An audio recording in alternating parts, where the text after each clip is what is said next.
Hey guys, welcome back to the universal science. और आज हम अपने दैनिक जीवन में जो कुछ भी चीजों का इस्तेमाल करते हैं, जैसे कि खाने पीने की चीजों से लेकर घूमने फिरने की चीजों तक, इन सब चीजों में टाटा ग्रुप कंपनी का बहुत बड़ा योगदान है। अगर आप गाड़ी से ट्रेवल करते हैं तो आपको टाटा मोटर्स की ढेर सारी गाड़ियां देखने को मिल जाएगी। वहीं अगर आप होटल के शौकीन हैं तो ताज होटल भी टाटा का है। जो चाय आप पीते हैं वो भी टाटा टी है। यहाँ तक कि खाने में जो नमक टाटा सॉल्ट डाला जाता है वो भी टाटा कंपनी का ही है। इसके अलावा Tata steel, Tata power, Tata Motors, आज के समय में टाटा के अंदर 100 से भी अधिक कंपनियां मौजूद हैं। पर क्या आप जानते हैं कि ये कंपनी रातों रात इतनी बड़ी कंपनी नहीं बन गई। इसके लिए टाटा कंपनी ने करीब 200 सालों तक संघर्ष किया। आइए जानते हैं आज के वीडियो में हम इसी टाटा ग्रुप के बारे में। साल 1822 यानी कि आज से करीब 200 साल पहले गुजरात के एक गांव में पारसी परिवार के यहाँ एक लड़के का जन्म हुआ जिसका नाम था नुसेर वांजी टाटा। ये बचपन से ही कुछ अलग करने के बारे में सोचा करते थे, क्योंकि ये वो समय था जिस वक्त ज्यादातर बच्चों को बाल विवाह कर दिया जाता था। लगभग 15 से 18 सालों के बीच में ही इसी बाल विवाह के दौर में इनकी भी शादी हो गई। 20 साल होते होते एक बच्चा भी हो गया जिसका नाम जमशेदजी टाटा था। अब वो पूरी फैमिली को लेकर मुंबई आ गए कुछ अलग करने के इरादे से, जहां वो कॉटन ट्रेड के एक मिल में काम करने लगा। उन्हें वहां से बहुत कुछ आइडिया आया और कुछ ही दिनों बाद उन्होंने खुद का एक मिल तैयार कर दिया और एक्सपोर्ट करना शुरू कर दिया। बिजनेस से जो कुछ भी प्रॉफिट होता था उस प्रॉफिट से अपने बेटे को अच्छे स्कूल में पढ़ाने लगे। स्कूल लाइफ खत्म करने के बाद जमशेद जी का भी विवाह कर दिया गया। कुछ ही सालों बाद उनका भी एक बच्चा हो गया। लेकिन नुसेर वांजी टाटा ने अपने बिजनेस को बढ़ाने के लिए उन्होंने जमशेद जी टाटा को हांगकांग भेजने का फैसला किया। लेकिन उस दौर में एक देश से दूसरे देश जाने के लिए शिप से जाना पड़ता था, क्योंकि उस वक्त एरोप्लेन का आविष्कार ही नहीं हुआ था। इसलिए हांगकांग भेजना काफी मुश्किलों भरा काम था। फिर भी उन्होंने जमशेद जी को बिजनेस के क्षेत्र में इंटरेस्ट बढ़ाने के लिए हांगकांग भेज दिया। अगले 4 सालों तक जमशेद जी हांगकांग में ही रहे, जहां उन्होंने टाटा ग्रुप ऑफ कंपनी का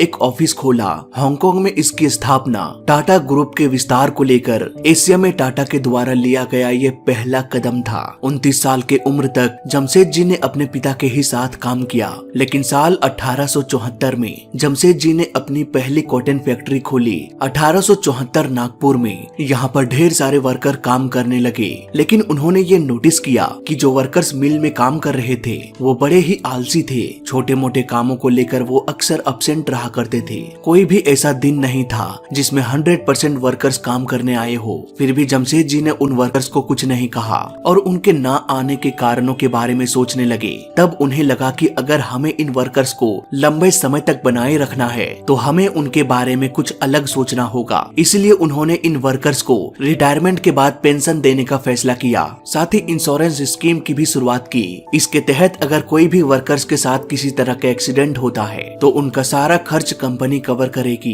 इसके अलावा उन्होंने फैमिली डे रखा, स्पोर्ट डे रखा, जिससे कि सारे वर्कर्स अपने फैमिली को लेकर भी आए, एक दूसरे के साथ टाइम स्पेंड करे। ये सब कुछ करने के पीछे एक खास वजह थी। दरअसल उस दौर में कोई भी वर्कर एक ही कंपनी में काम नहीं करना चाहता था। भले ही आज हमारे लिए टाटा कंपनी में काम करना पहली पसंद हो, लेकिन उस दौर में ऐसा नहीं था। इसलिए जमशेद जी को वर्कर्स को मोटिवेट करने के लिए इन सारे स्कीम्स को लाना पड़ा था। इसी बीच 1961 में अमेरिकन सिविल वार की शुरुआत हो गई। अब आप सोच रहे होंगे कि इससे उन्हें क्या फायदा होगा। दरअसल उस दौर में इंग्लैंड अमेरिका से ही कॉटन के रॉ मटेरियल्स खरीदा करता था। लेकिन उस वार की वजह से इंग्लैंड का ये सप्लाई बंद हो गया। इसी का फायदा उठाते हुए जमशेद जी ने कॉटन के रेट को डबल कर दिया। इसके बावजूद भी इंग्लैंड को भारत से ही कॉटन खरीदना पड़ रहा था। जमशेद जी ने कॉटन मिल को और भी बढ़ाने के लिए उन्होंने इंग्लैंड में ही एक ऑफिस खोल लिया। 4 सालों तक उन्होंने ढेर सारा प्रॉफिट कमाया। लेकिन 4 सालों बाद अमेरिकन सिविल वार खत्म हो गया, जिसकी वजह से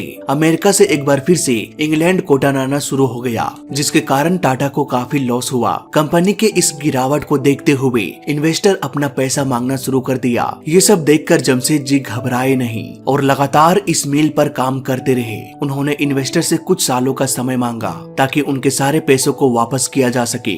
वो इन्वेस्टर्स तो उनकी बात मान गए, लेकिन उन्हें अपने ही कंपनी पर 20 पाउंड मंथली इनकम पर काम करना होगा। होगा। ये जमशेद जी के लिए बहुत ही बुरा वक्त था, क्योंकि उन्हें अपने ही कंपनी में फिक्स सैलरी में काम करना पड़ रहा था। इसके बावजूद भी उन्होंने हार नहीं माना और अपने इरादे में मजबूती से खड़े रहे। समय बीतता गया और धीरे धीरे जमशेद जी ने सारे इन्वेस्टर्स को उनका पैसा वापस कर दिया और एक बार फिर से जमशेद जी ने टाटा कंपनी को डूबने से बचा लिया। जमशेद जी टाटा ने कई सारे ड्रीम प्रोजेक्ट्स बनाने के सपने देखे थे। एक हाइड्रो इलेक्ट्रिक प्लांट खोलना, इंडिया में वर्ल्ड क्लास एजुकेशन सिस्टम को बढ़ाना, स्टील प्लांट का निर्माण करना और एक 5 स्टार होटल बनाना जहां पर किसी भी तरह के लोग आ जा सके। अपने इस सपने को पूरा करने के लिए उन्होंने इस पर काम करना भी शुरू कर दिया था। साल 1903 में ताज होटल पूरी तरह से बन के तैयार हो गया। ये इंडिया का पहला ऐसा होटल था जिसमें इलेक्ट्रिसिटी की सुविधा थी। दरअसल ये उस वक्त की बात हो रही है,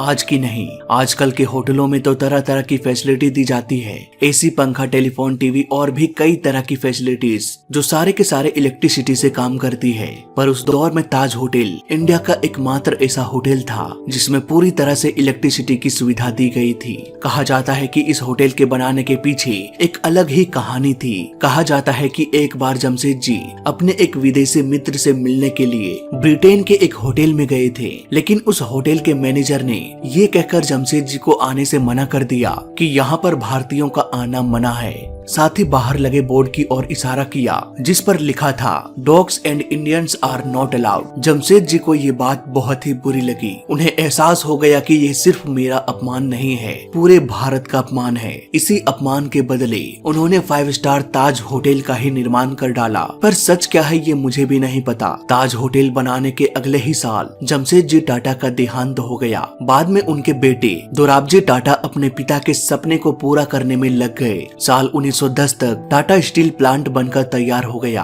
वहाँ पर स्टील प्रोडक्शन शुरू हो गया। कुछ ही सालों बाद यानी कि 1914 में फर्स्ट वर्ल्ड वार शुरू हो गया। यहाँ पर ब्रिटिश एम्पायर को सख्त जरूरत पड़ती है स्टील की। ऐसे में टाटा स्टील देश का सबसे बड़ा स्टील सप्लायर बन जाता है। ब्रिटिश इस स्टील का इस्तेमाल टैंक बनाने में कर रहे थे। हथियार और रेलवे ट्रैक बनाने में भी इसी स्टील का यूज हो रहा था। कुछ ही सालों में टाटा ग्रुप इतना बड़ा बन गया कि उसके अंदर 14 अलग अलग कंपनीज थी। लेकिन टाटा ग्रुप के लिए ये तो सिर्फ शुरुआत थी। दोराबजी टाटा ने 1938 तक इस कंपनी को संभाले रखा। इसके बाद उनके दूर के रिश्तेदार JRD टाटा ने कंपनी को टेक ओवर कर लिया। JRD टाटा बचपन से ही फ्रांस में पले बढ़े थे और वहाँ पर एक पायलट भी थे। उन्हें फ्लाइंग का बहुत शौक था। इसी की वजह से उन्होंने इंडिया का पहला एयरलाइन टाटा एयरलाइंस की शुरुआत किया। JRD टाटा ने कंपनी को और भी बढ़ाने के लिए साल 1945 में टाटा मोटर्स का पहला प्रोडक्ट बनाया। साथ ही पटरियों में चलने वाला पहला लोकोमोटिव इंजन भी बनाया। लेकिन ये सारी कहानी आजादी से पहले की थी। साल 1947 में जब हमारा देश आजाद हुआ तो जवाहरलाल नेहरू देश का प्रथम प्रधानमंत्री बने और उन्होंने ये फैसला लिया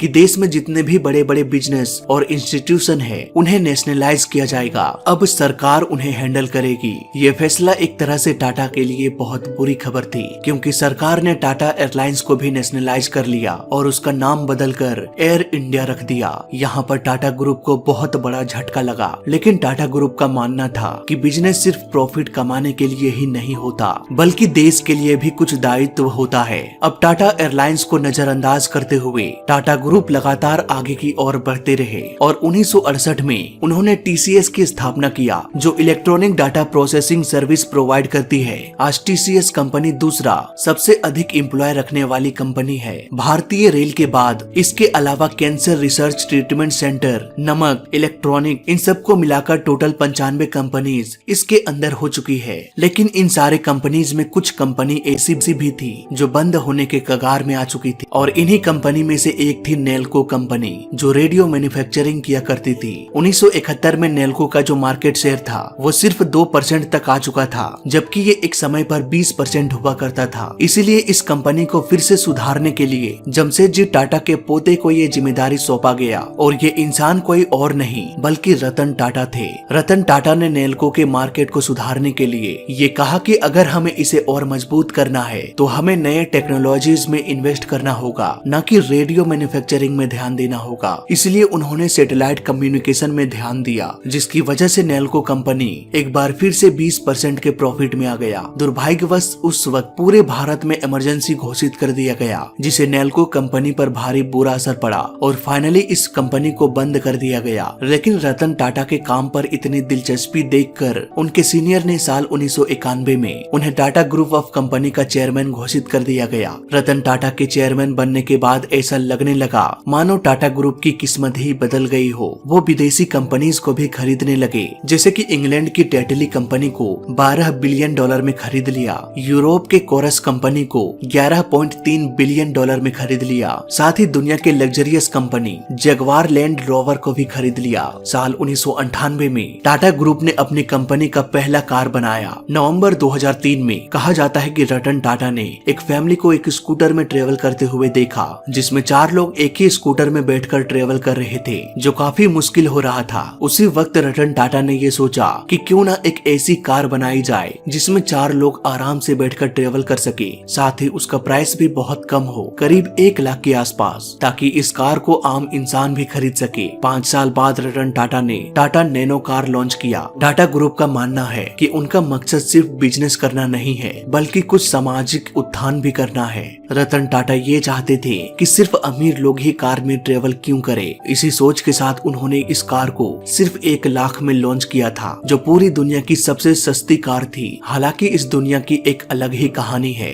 कि जो भी लोग इस कार को खरीदेंगे तो उसके आसपास के लोग यही कहेंगे कि उसने सबसे सस्ती कार खरीदी है। लेकिन किसी ने भी रतन टाटा की भावनाओं को नहीं समझा, जो सोचकर उन्होंने टाटा नैनो को बनाया था। सामाजिक स्टेटस के कारण ये कार ज्यादा चली नहीं, क्योंकि ज्यादातर लोग इसे सबसे सस्ती गाड़ी के रूप में देख रहे थे, न कि अपनी जरूरत को। टाटा ग्रुप ने स्टार्टिंग से ही अपने ब्रांडिंग पर ज्यादा जोर नहीं दिया। इसका अंदाजा आप इस बात से भी लगा सकते हैं कि कई ऐसे इंस्टीट्यूशन और बिजनेस खोले टाटा ने, जो इन्होंने अपने नाम पर नहीं रखा, जैसे कि Indian institute of science, Taj hotel जो इंडिया की शान है, इसमें भी टाटा का कहीं भी नाम नहीं है। यहाँ तक कि झारखंड राज्य का जो जमशेदपुर शहर है, इसमें भी उन्होंने अपना नाम नहीं दिया। ऐसे ही बहुत सारे बिजनेस हैं जिसमें टाटा ने अपना ब्रांड नहीं थोपा। वहीं अगर हम टाटा ग्रुप के मार्केट वैल्यू की बात करें तो एक अनुमान के अनुसार से जितनी भी उनकी कंपनी है, उनका मार्केट वैल्यू करीब 17 लाख करोड़ है। एक रिपोर्ट के अनुसार उनकी कुल संपत्ति $117 बिलियन है। तो फिलहाल इस वीडियो में अभी तक के लिए बस इतना ही। जय हिंद, वंदे मातरम।